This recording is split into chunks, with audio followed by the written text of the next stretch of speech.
So the objectives for this class are going to be to give you a greater understanding of and appreciation for wine, to give you a broad view of the wine world as a whole, and to have you buy and sell more effectively, whether that is as a customer or as an employee, whether you're working retail or in a restaurant. So let's dive in. All right. Why learn about wine? Wine relies on many different sectors of the economy. You could conceivably work in any of these sectors if you learn wine. Agriculture, manufacturing, transportation, marketing, retail, and hospitality, these all play a role in wine, whether you're growing grapes, making wine, marketing wine, or selling it in a shop or a restaurant. Humans have been making wine for thousands of years, since 6000 BC. That's the earliest evidence we see of grapes being converted into wine. Historically, if you grew grapes, you could eat grapes for maybe a week, but then they're going to go bad. So what do? You can make raisins, or much more lucratively, you can make wine. So it was a way to preserve the harvest, crop preservation. Also, once you make it into wine, you have a trade commodity. You can barter. Wine was integral for ceremony, particularly religious ceremony. The Catholic Church is hugely responsible for much of the wine world as it is today. Wine has been used for celebration. And the ancient Romans drank 3 liters of wine per day. They believed it was integral to good health and vitality. The current value of wine. So we still use wine to celebrate, for celebration. We use wine to enhance cuisine. In fact, there are flavors you can only get when you have food pairings, when you're drinking wine and having food, that don't happen when you're just having the wine or just having the food. Wine is delicious. You can drink it on its own. It should be delicious. Wine can serve as trophies for wine collectors who want to see a certain bottle in their cellar. And wine is an investment. Wine, unlike cars, a car, once you drive it off the lot, it will depreciate in value immediately. Wine actually appreciates. It is an appreciating asset. So you can invest in wine. If you buy age-worthy wines, you can lay them down and they will increase in value over time. And currently, as of 2021, wine is a $434 billion industry, billion with a B. And some projections indicate that by 2038, it will surpass 900 billion. What is wine? Very simply, it is grapes and yeast. Yeast needs sugar. That's what they convert into alcohol. Grape juice is has abundant sugar in it. So the yeast will consume the sugar and create ethanol, ethyl alcohol, and carbon dioxide and heat. The carbon dioxide usually blows off, the heat is usually dissipated, and what we're left with is wine. All wine grapes are the same species. Though there are 10,000 or more than 10,000 different varieties, they're still all the same species. It's called Vitis vinifera, and that is the common European grapevine. Of the 10,000 varieties, you really only need to know Pinot Noir, Chardonnay, Cabernet Sauvignon, and Sauvignon Blanc, and I will tell you why that will become very apparent as we progress through this class real quick. But every grape will contribute its own unique properties to the resulting wine, which is why, even though they're the same species, Pinot Noir, when you make a wine from just Pinot Noir, it tastes like Pinot Noir as opposed to Chardonnay, Cabernet Sauvignon, and so on. You may have heard the term terroir. Don't get too confused about it. It's a French word. All it basically means is where the grapes were grown, the climate, the soil composition, and then whatever happened in the winery, the winemaking process. So when someone says, oh, I can taste the terroir, the wine is expressing character of where it was grown and how it was made. That's basically all it means. You can only make wine between 30 degrees and 50 degrees, either north or south of the equator. Any further away from the equator you get, it's too cold. Any closer to the equator you get, and it's too hot. The vines will shut down sugar production and won't make berries. So there's a very narrow band where you can grow grapes. And we'll see what those countries are in a second. How climate affects wine. This is very reductive. There are going to be exceptions to all of these rules, but generally speaking, warmer climates mean more ripening of the grapes, which mean more sugar, which means there's more sugar for the grapes to consume. There's more sugar for the yeast to consume, which means it will be a higher alcohol wine. The opposite is true. Cooler climates mean less ripening, less sugar, lower alcohol, and also cool climates contribute more acidity. When the grapes get cold, they produce more acidity.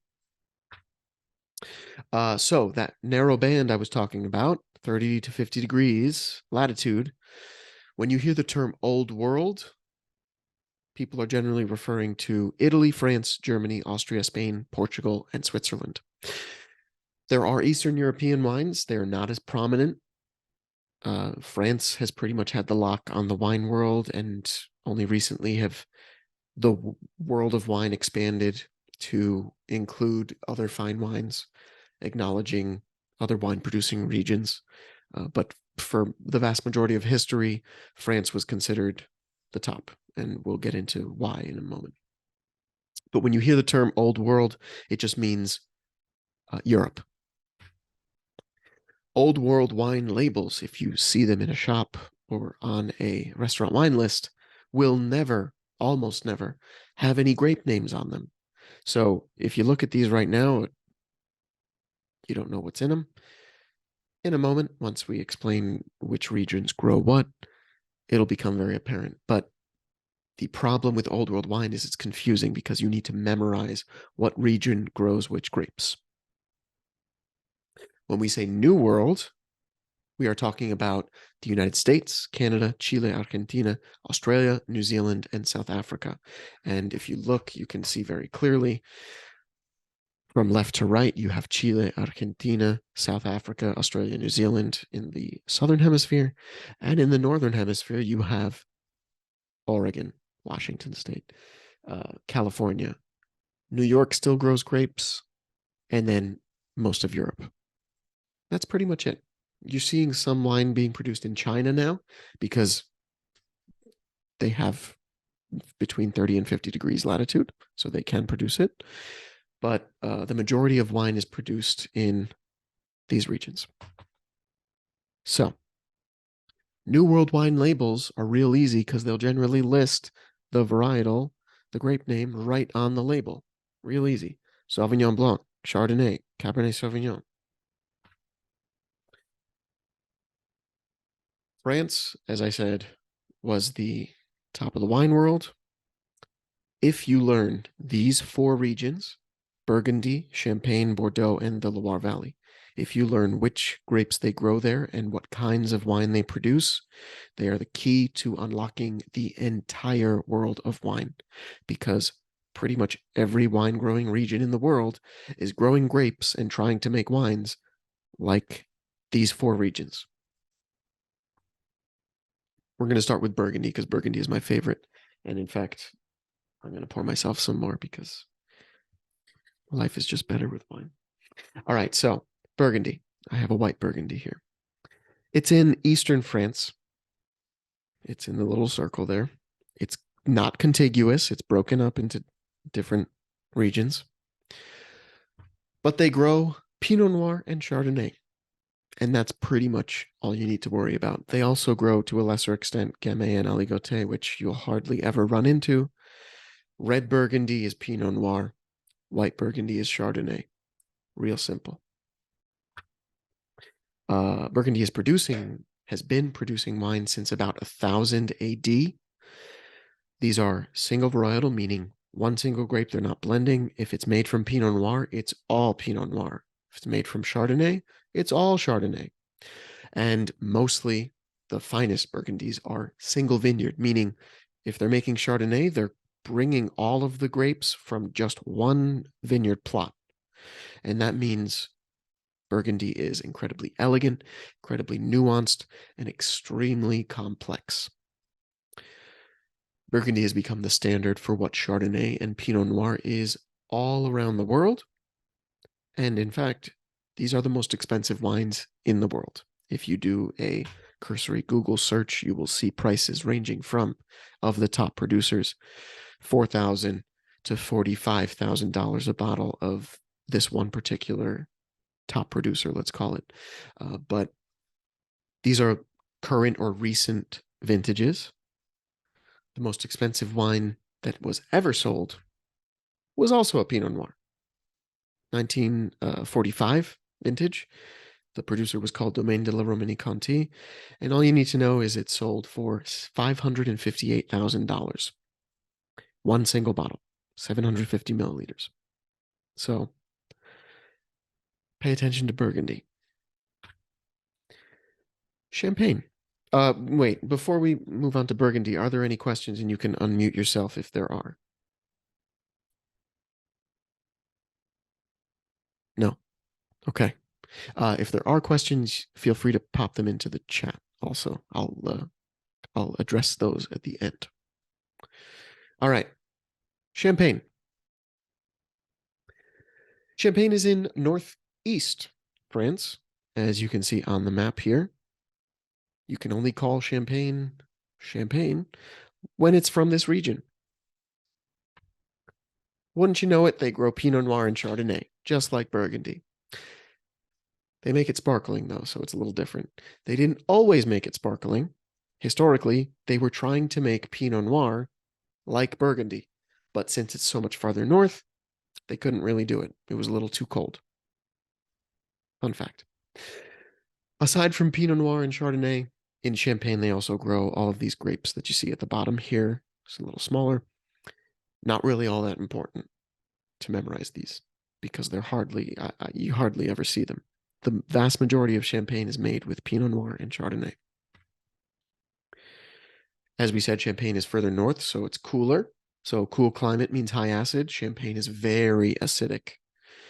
From Champagne, we get the method champenoise, which is a production method of sparkling wine. And by the way, I'm going to be doing deep dives into each of these regions and all of these grapes at a future date. So don't worry. It's called method champenoise. Basically, all it is that they ferment a second time in the bottle itself. And you get these teeny tiny little bubbles. Dom Pierre Perignon, you've heard the term, the name Dom Perignon. It's a brand of champagne now, but he was a person. He was a Benedictine monk. He did not invent champagne. Don't believe the BS. It's a myth. It's a very common misconception. Dom Perignon did not invent champagne. He did not invent the champagne method. He did not invent sparkling wine. Did he contribute to champagne and the betterment of champagne? Certainly. Can't argue with that. Veuve Clicquot is probably the second biggest name in champagne, that bright yellow, orangish label. Veuve Clicquot means widow Clicquot. She was an actual person, and she contributed hugely to what the champagne industry is today. And again, we'll get into that when we do a deep dive on champagne. Don't worry about that. All you need to know is champagne is sparkling and it's delicious. Moving on, the Loire Valley. The Loire Valley is huge, and it runs from just outside Paris to all the way to the west coast. Cooler climate, because again, we're a little further north. 75% of all grapes grown in the Loire Valley are Sauvignon Blanc. They also grow some others. You don't really need to memorize those because if there's a Loire Valley wine, you have a 75% chance that it's Sauvignon Blanc. Easy. The reason Sauvignon Blanc and the Loire Valley are so closely associated is a village called Sancerre. In the vineyards surrounding the village of Sancerre, they grow Sauvignon Blanc, and they make a wine labeled Sancerre. It is crisp, it's dry, it's higher in acid than Burgundy and any other region. It's lighter in body, and it's moderately priced. Even the most expensive Sancerre out there is going to max out at 200. You're never going to see a Sancerre more expensive than 200. It just doesn't fetch the same prices as Burgundy. And Bordeaux. Bordeaux is probably one of the more famous ones. It was made famous by the English. The British had a huge affinity for Bordeaux. Um, Basically goes back to historically there was a tax exemption on Bordeaux in as it was imported into Britain.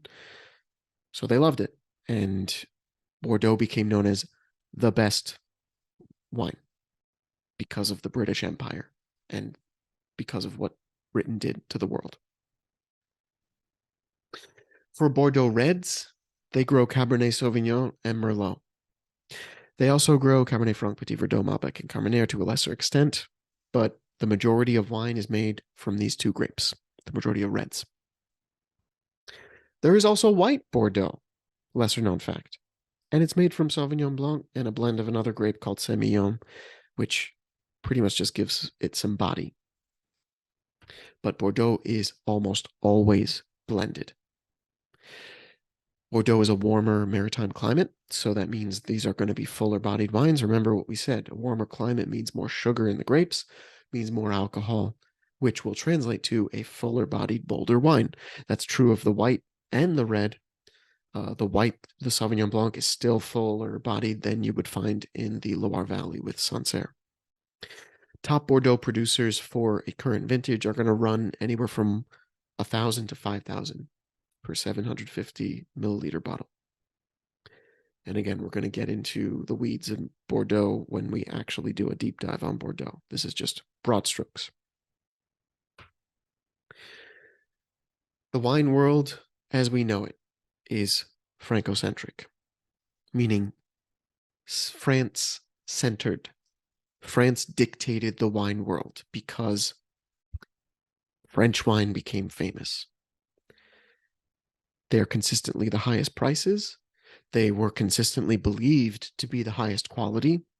A lot of winemaking vocabulary is French.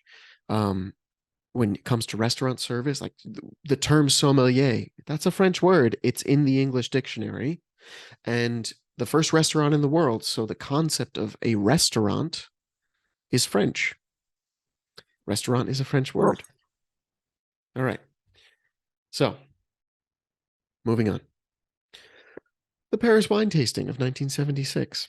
This is when all the Franco-centrism kind of shatters, because being the highest priced and believed to be the best and highest quality gave the French a bit of an ego. Not going to lie. I mean, think about it. But it was initially a publicity stunt. A man by the name of Stephen Spurrier organized a panel of French judges to blind taste California wines versus France. And this was dramatized in the movie Bottle Shock if you want to watch it. What was the outcome? The Napa Valley wines won. It was Napa Valley, California Chardonnay versus White Burgundy, and it was Cabernet Sauvignon from Stag's Leap that was put up against Bordeaux. Bordeaux lost, Burgundy lost to California. And from 1976 on, finally, the misconception was shattered that only France was at the top. And now California, Oregon, South America, Australia, New Zealand, New World wines were given a chance, where before snobs would basically dismiss the concept of New World wine. If you look at California wine prices now, that reflects that. It's no longer that just France fetches these high prices. In fact, now we see high-priced wines from all over the world, and you can find great quality wines, not for thousands of dollars, but at every price range. So just to recap, in Burgundy, they grow Pinot Noir and Chardonnay. In Champagne, they grow Pinot Noir and Chardonnay. In the Loire Valley, they pretty much grow Sauvignon Blanc. And in Bordeaux, for red, they grow Cabernet Sauvignon and Merlot. They grow Sauvignon Blanc and Semillon. What do you notice here? Well, on every single wine list in a restaurant, pretty much every single wine list, in every single wine shop that I've ever seen, every liquor store, every winery will have at least one of these varietals. And in fact, a lot of these New World producers are trying to emulate the French style in these regions of these grapes.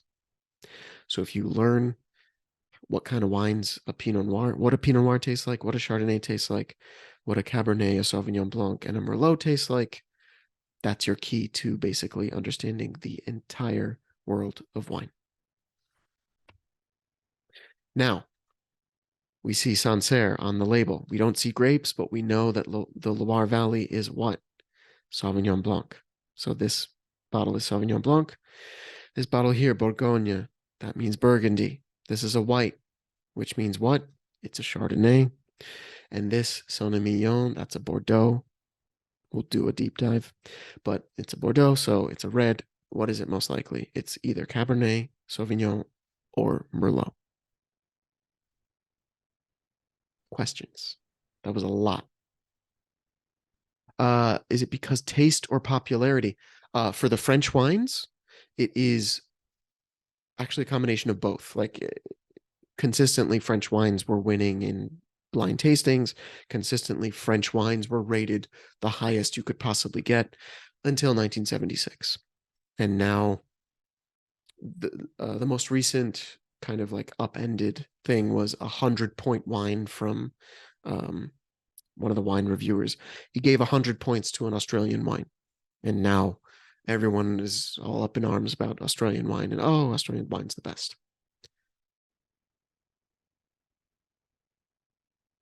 What is the fermentation process? Is it the same for any type of grape? Okay. This is going to need a deep dive for like winemaking.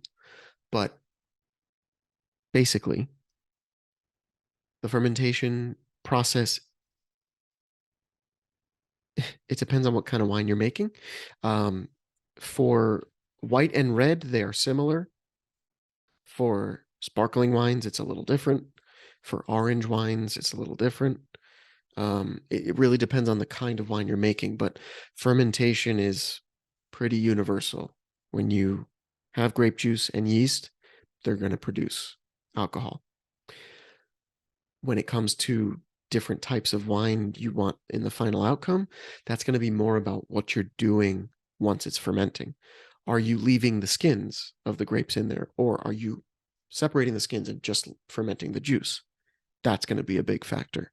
Are you then, after fermentation, putting it in stainless steel, or are you putting this wine in oak barrels to mature? That's going to make a huge difference. Oak is probably the biggest thing that can happen in the winery that's going to affect the final outcome of the wine. And actually, if a wine is put in an actual oak barrel, because oak barrels are expensive, that's going to drive the price up considerably. There are ways to get oak flavors without putting it in a barrel. Cheap producers will add oak extract chemically or artificially. People who are trying to not do that will add oak chips or barrel staves, the actual like long parts of the barrel, soak them into the fermentation vat. But the finest wines, certainly any of those wines I mentioned that are thousands of dollars, those are going into a real legit oak barrel. Yeah. Any other questions? Awesome. All right. I'll do another one of these. I'm probably going to do deep dives on all these regions. If there are requests or stuff that you want clarification on, let me know. But this was great. Thank you everyone for joining. And I'll send out a Zoom link for the next one for next week.